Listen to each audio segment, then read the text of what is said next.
Hawaii is more than beaches and volcanoes.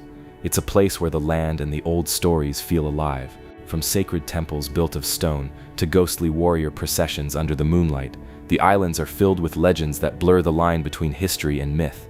These mysteries reveal a Hawaii that is ancient, powerful, and still full of unanswered questions.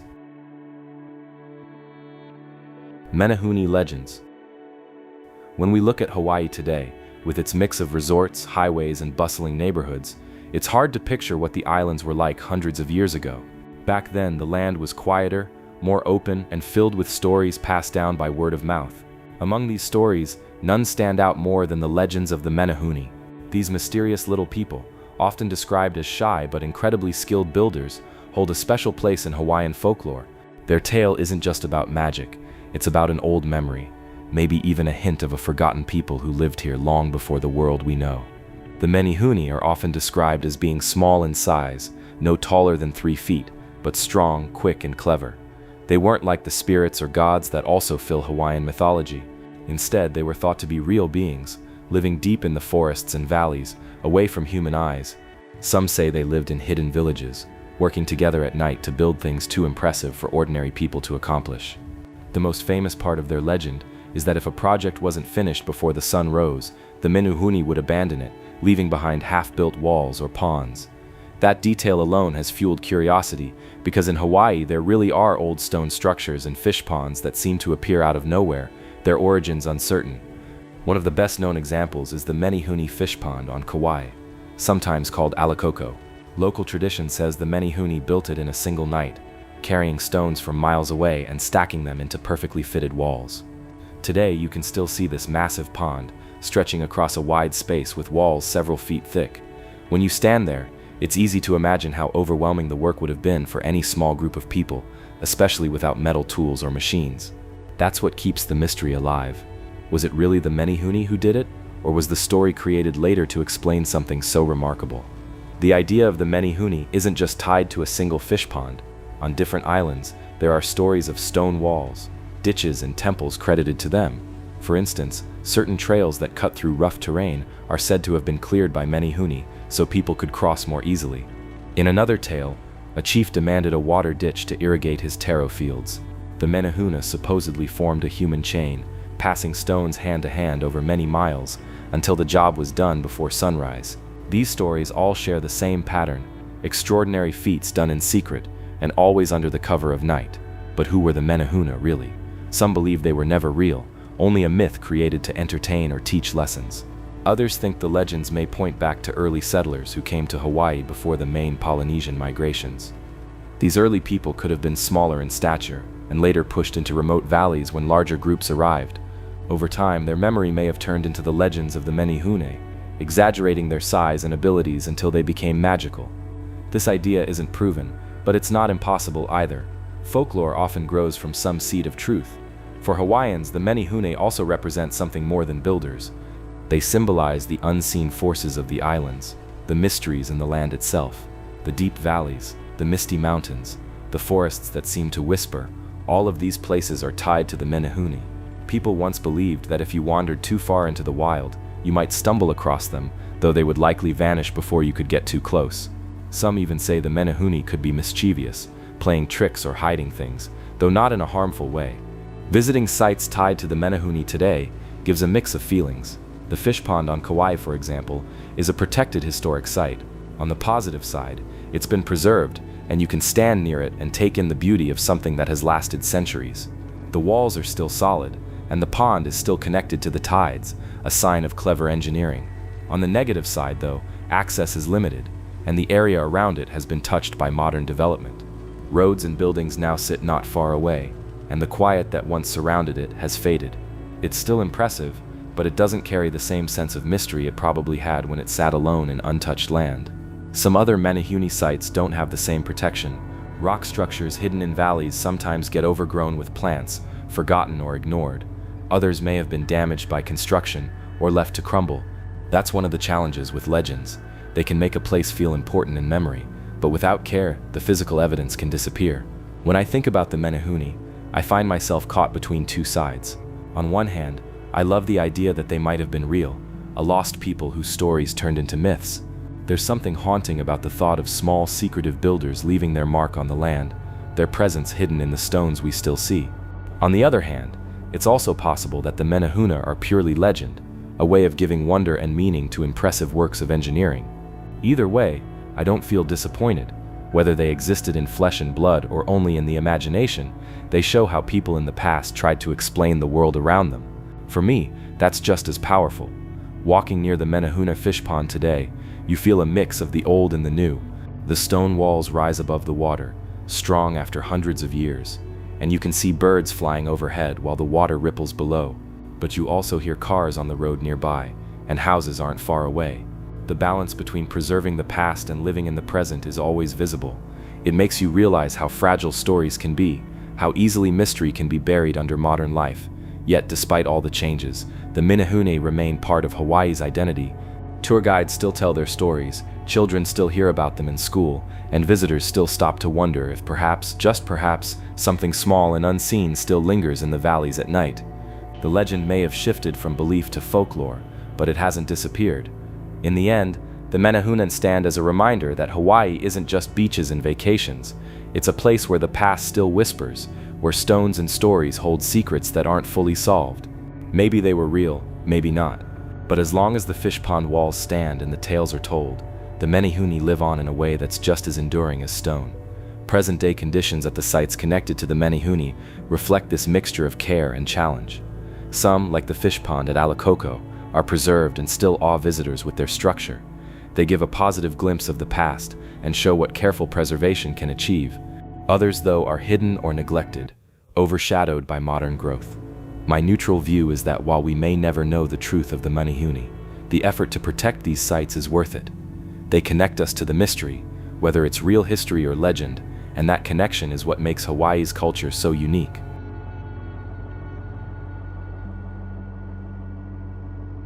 Petroglyph Fields. Scattered across the lava rock landscapes of Hawaii, there are fields etched with images that seem to speak from another time. These are the Petroglyph Fields, places where ancient Hawaiians carved symbols, figures, and patterns directly into the stone. Walking among them today feels like standing in a gallery where the artists have long since vanished, leaving behind marks that still puzzle us. Some of the carvings are simple, stick figures, circles, or dots, while others are more complex, showing canoes, animals, or geometric designs. What they all have in common is mystery. We don't know exactly why they were made, or what all of them mean, and that uncertainty is part of what makes them so fascinating. The petroglyphs are not isolated to one island. They can be found on the Big Island, Maui, Molokai, Oahu, and others, though the largest and most famous concentrations are on the Big Island. The Puʻuhonua petroglyphs, for instance, near Hawaii Volcanoes National Park, cover a massive field with thousands of carvings. Imagine walking across hardened lava and noticing that the black rock is cut with hundreds upon hundreds of small figures. It's humbling because you realize someone once knelt there, carving with stone tools, marking something important enough to last centuries. Another well-known field is Waikoloa on the Kona coast, where the carvings seem to stretch endlessly across the lava plain, almost like a story written without words. What makes these petroglyphs so interesting is the wide range of interpretations. Some scholars suggest they were tied to family or genealogy. Many of the carvings are simple circles or holes, which could have represented people, perhaps births, lineages, or even the act of someone leaving their mark on the land. Others show human-like figures in motion, which may have been linked to spiritual practices or storytelling. Canoes carved into stone may point to voyages, honoring the central role of the ocean in Hawaiian life. There are also theories that some petroglyphs marked sacred sites, trails, or boundaries, guiding people across the harsh lava terrain. Still, despite all the study, no single explanation captures it all. The carvings likely had different meanings in different times and places. That uncertainty is what gives the fields their aura of mystery. You look at the simple grooves in the rock and your imagination begins to fill in the blanks. Were these messages, prayers, or just artistic expressions? Were they meant for others to see, or only for the spirits in the land itself? The fact that we don't know keeps the experience alive. Visiting the petroglyphs today is powerful because of their setting.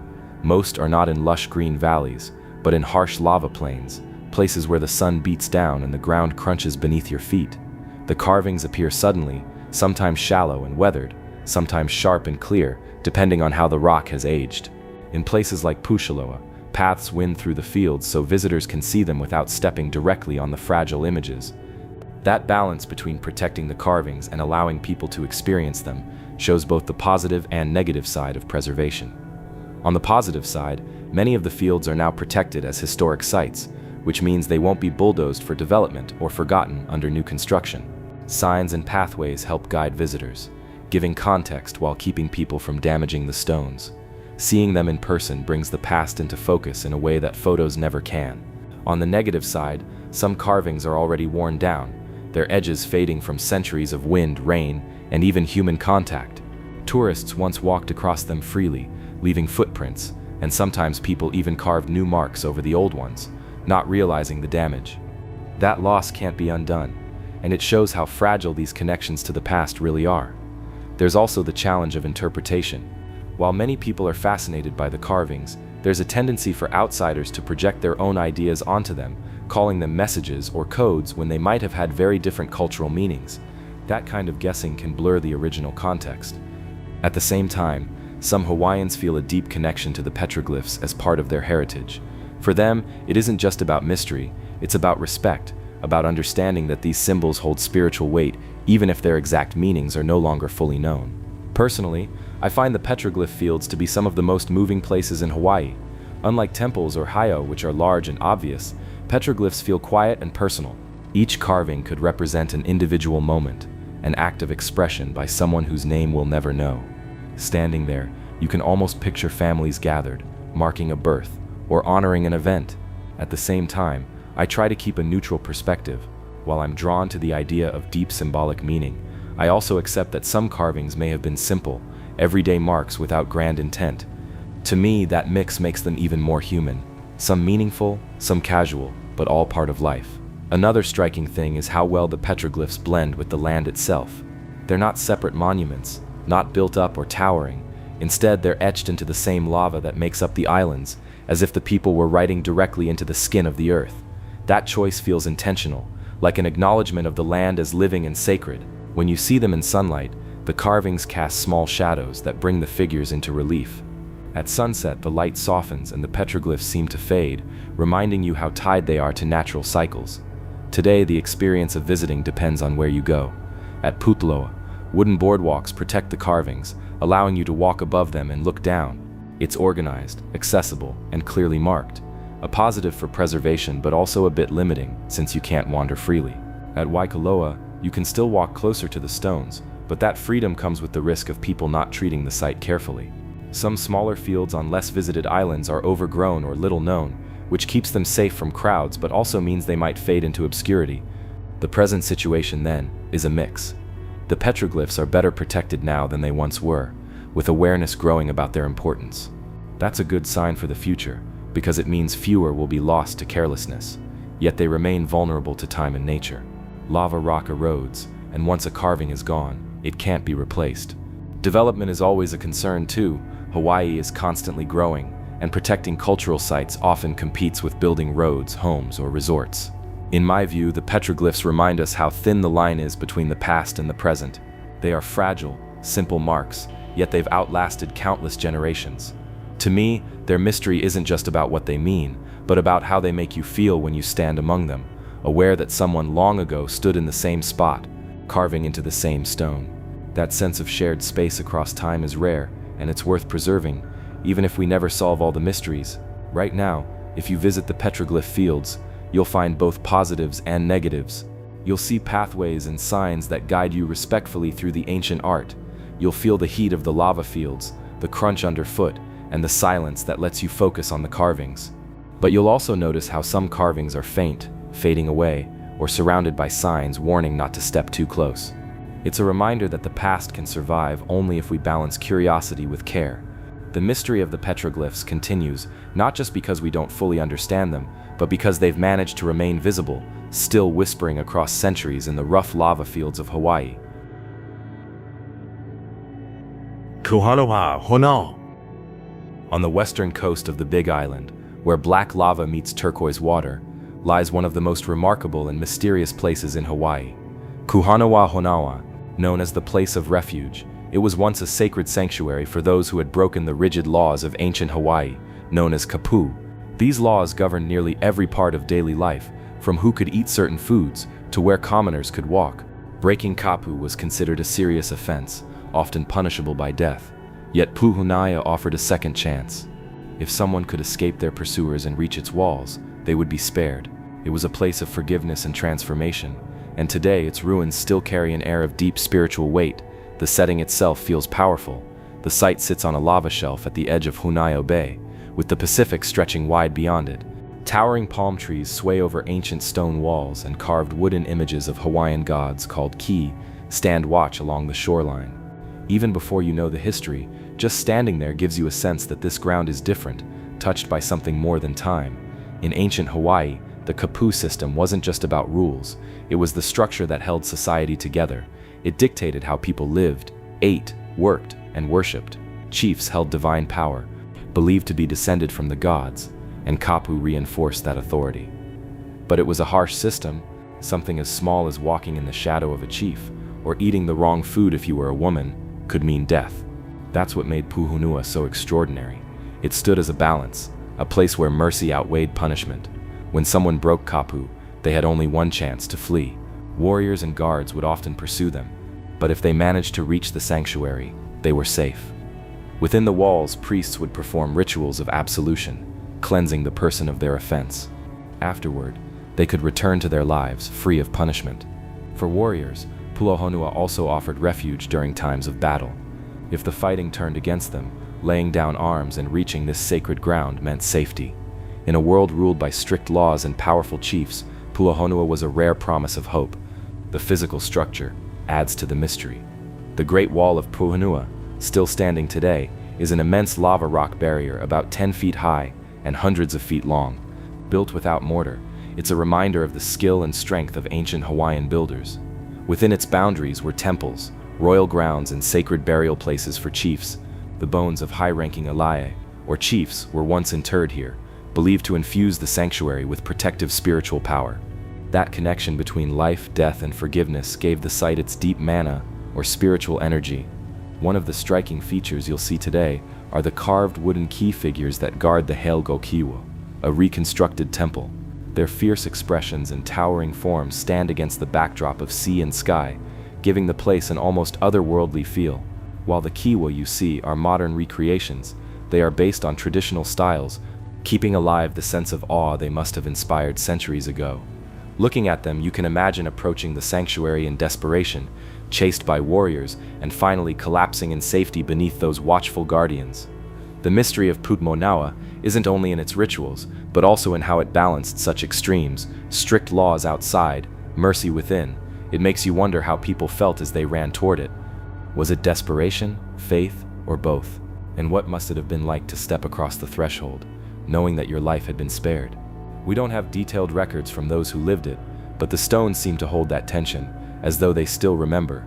Today, Puʻuhonua Hōnaunau is preserved as a National Historical Park, one of the best-kept sacred sites in Hawaii.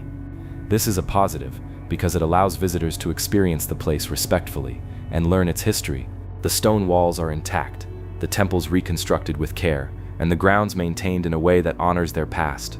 Walking the paths, you can feel both the cultural weight and the natural beauty, the sound of waves crashing against lava rock, the rustle of palms overhead, the shimmer of heat on black stone. It's both peaceful and humbling. At the same time, modern preservation has its negatives. While the site is protected, it's also framed by signs, pathways, and rules that make it feel managed.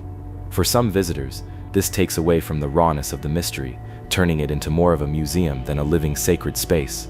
Another challenge is that, like many Hawaiian sites, it faces the pressure of tourism. Thousands of people come here every year, and while most are respectful, the constant presence of crowds changes the atmosphere. It's not always easy to feel the solitude or urgency that once defined the sanctuary when you're walking alongside groups with cameras and guidebooks. For native Hawaiians, Puʻuhonua remains more than a tourist destination. It's a cultural and spiritual symbol. Ceremonies are sometimes held here, and for many, it stands as a reminder of resilience and mercy in Hawaiian tradition. Yet there's also sadness in knowing that the kapu system was abolished in the early 1800s, and with it, the active role of sanctuaries like this. What remains now is memory, preserved in stone, but no longer practiced in daily life. When I think about Hōnaunau, I feel a mix of admiration and unease. On one hand, I respect the mercy it represented. In a society with such strict rules, having a place where forgiveness was possible feels deeply human. On the other hand, I can't ignore the fear that must have driven people here, the chase, the punishment waiting if they failed, the weight of living under kapu. For me, the mystery isn't just about the stones or the rituals. It's about how people lived with that system, balancing fear and hope in equal measure. Standing at the site today, the experience is layered. You see tourists taking photos, children running along the paths, and signs explaining history in neat paragraphs. But if you pause, you can still feel the deeper atmosphere. The ocean crashes against the lava rocks just as it always has. The wind blows through the palms, the wall stands silent, its stones dark and solid under the sun. In those quiet moments, the modern world falls away, and you sense what this place once meant. The present situation of Puʻuhonua reflects both care and compromise. On the positive side, it's one of the most preserved sacred sites in all of Hawaii, protected under federal law, restored to honor its past, and open for people to experience and learn. On the negative side, it's also shaped by tourism, its mystery softened by the conveniences of boardwalks and informational signs. Still, its essence endures, the balance of fear and mercy, the strength of forgiveness, and the memory of lives saved within its walls continue to echo. For me, Puʻuhonua is a reminder that even in the strictest, most unforgiving systems there was space for compassion. That message feels timeless. Whether you believe in the mana of the chief's bones or simply in the power of human forgiveness, the site still carries its lesson. It may no longer serve as a true refuge, but it remains a sanctuary in spirit, a place where history and humanity meet on the edge of the sea.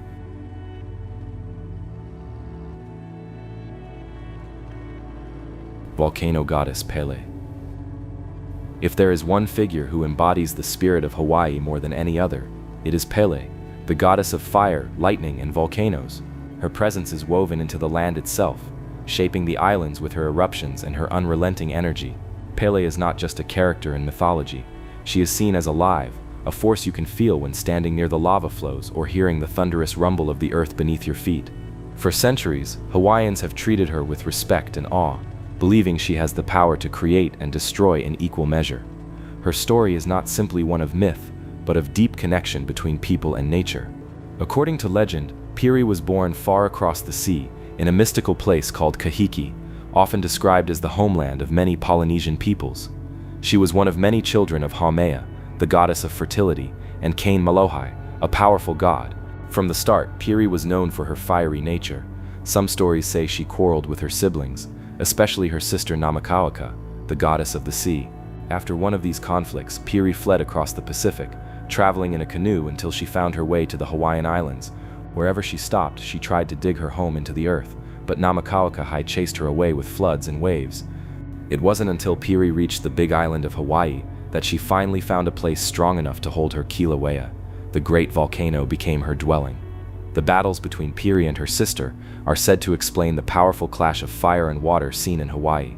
Lava rushing into the sea, creating new land as steam rises into the sky, is not just a natural event, but a reminder of the eternal fight between these two elemental sisters.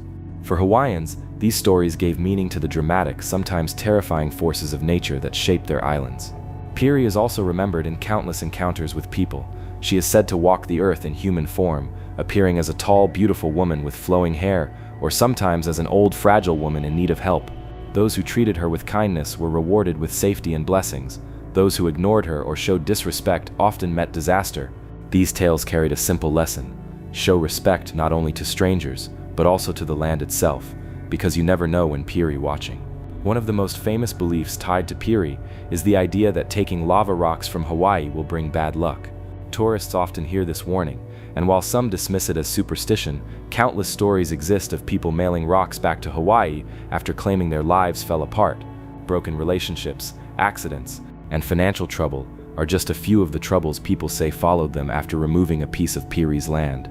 Whether or not you believe in curses, it shows how deeply people connect Piri to the spirit of the islands, as if the land itself demands respect. The lava flows themselves are another mysterious part of Piri's legend.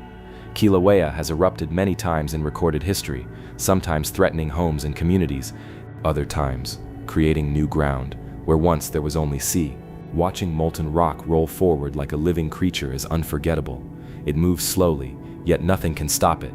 Peary's hand is seen in this, a reminder of her dual nature, destroying what stands in her path while building new land for future generations. To stand near an active flow is to feel a mix of fear and wonder, a sense that you are standing in the presence of something greater than yourself. Today, the presence of Peary is still very real. Visitors to Hawaii Volcanoes National Park on the Big Island can walk across hardened lava fields, stand at the edge of massive craters, and see the evidence of her recent work. On some nights, you can catch a red glow deep within Hōnaunau crater, said to be her home. For many locals, these places are not just tourist attractions, but sacred ground. Offerings of flowers, food, or even gin are sometimes left near lava flows to honor Peary. This isn't a practice of the past, it happens even now, showing that her influence has never truly faded. Of course, there are challenges that come with living so close to a goddess of fire. Whole communities have been displaced by eruptions, such as the 2018 event in Leilani Estates, where lava swallowed roads and homes, forcing thousands of people to leave. For those who lost everything, it was heartbreaking. Yet even in that destruction, there was resilience. New land formed along the coastline, expanding Hawaii's shores, a stark reminder of how creation and loss go hand in hand under Peary's rule. From a modern point of view, it's easy to see Peary as both myth and metaphor. Whether you believe she walks the earth or not, her story teaches humility and balance. Personally, I find something moving in how her legend blends seamlessly with the land. When you stand on cooled lava rock, black and jagged under the hot sun, you can almost imagine her footsteps across it. At the same time, seeing fresh green plants pushing up through cracks in the rock reminds you that life always returns, no matter how much is burned away. Visiting these volcanic areas today brings mixed feelings. On the positive side, they are awe-inspiring, unlike anywhere else in the world. The vast craters, the smell of sulfur in the air, and the knowledge that the ground beneath you is alive create an experience you won't forget. It is a place of learning, wonder, and beauty, but there are negatives too. The air can be harsh, and the constant threat of eruptions makes life unpredictable for residents. Tourism has also put pressure on these fragile environments, sometimes leading to disrespectful behavior that frustrates locals who see these lands as sacred. In the present situation, Hawaii Volcanoes National Park continues to be a protected site where people can learn about Peary and witness her work up close. Scientists monitor the volcanoes carefully, trying to predict eruptions and keep communities safe. Local traditions remain alive, with cultural ceremonies honoring Peary still held near her craters. The land is both dangerous and breathtaking, constantly changing under her influence. Standing there today, you feel both small and connected, aware that the same power that threatens homes also builds the very ground beneath your feet. Peary is more than just a goddess from old stories. She is the living fire of Hawaii itself. Her legend endures because it feels true in a way science alone cannot capture. Whether you call her myth, spirit, or force of nature, Peary remains the heart of Hawaii, a reminder that creation and destruction are often two sides of the same flame. Hawaiian Night Marchers. If you spend enough time in Hawaii, sooner or later you'll hear about the Night Marchers. These are not ordinary ghosts, but the restless spirits of ancient Hawaiian warriors.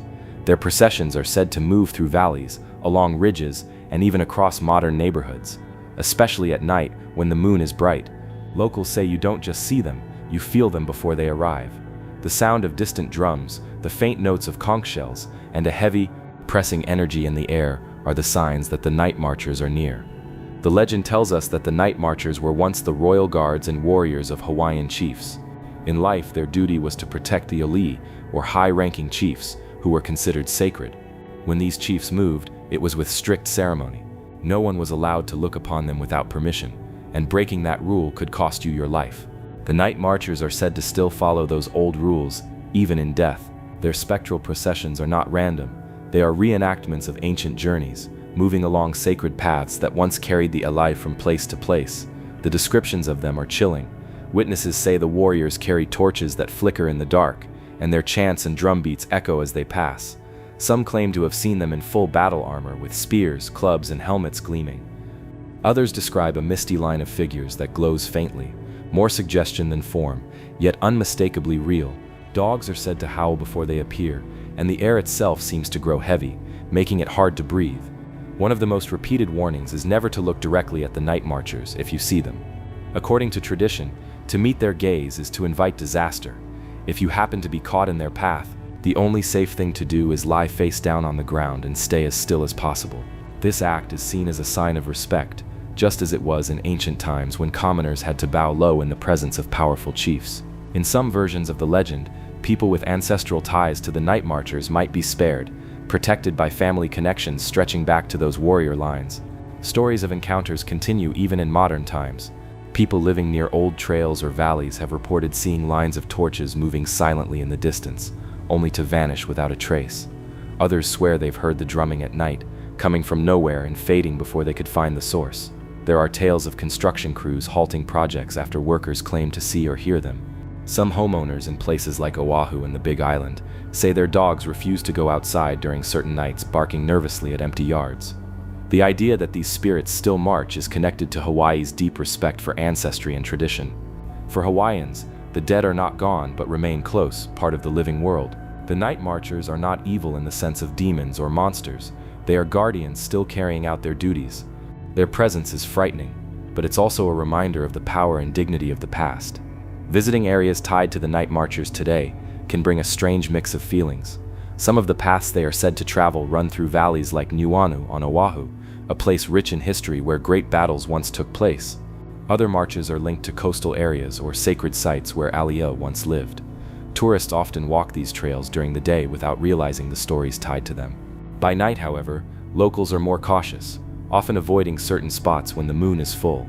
From a modern perspective, skeptics might explain the sightings as tricks of the light, sounds of the wind, or the power of suggestion. After all, once you hear the legend, it's hard not to imagine the flicker of torches in the distance when you're alone in the dark. But even if some experiences can be explained, the sheer number of stories makes the mystery hard to dismiss entirely. Whether you believe in ghosts or not, the night marchers remain one of Hawaii's most consistent and eerie legends. Personally, I find the night marchers fascinating because they are more than just a ghost story. They are a bridge to the past. They reflect how important respect was in ancient Hawaiian society and how those values still echo today. At the same time, the idea that spirits can walk the earth in such dramatic fashion makes you rethink the boundaries between the living and the dead. Recent discoveries in the Amazon rainforest have revealed complex geometric patterns visible only from above. These precisely aligned structures, dating back over 2,000 years, suggest ancient civilizations possess sophisticated engineering knowledge that challenges our understanding of pre-Columbian societies. How did they achieve such precision? It also makes Hawaii unique. You won't find tales like this in many other places.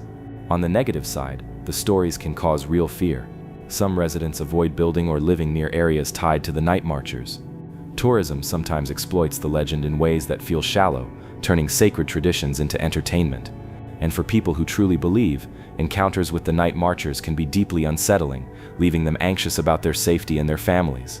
As for the present situation, the night marchers remain an active part of Hawaiian storytelling. Locals still share warnings about where not to walk at night, and visitors are often advised to treat the legends seriously. The sites connected to the processions are still there: valleys, trails, ridges, and beaches that carry centuries of memory. These places are beautiful by day, filled with lush greenery, waterfalls, and ocean views. By night, they take on an entirely different character, shadowed and heavy with mystery. The legend of the night marchers has not faded, and in many ways, it feels as alive now as it ever did.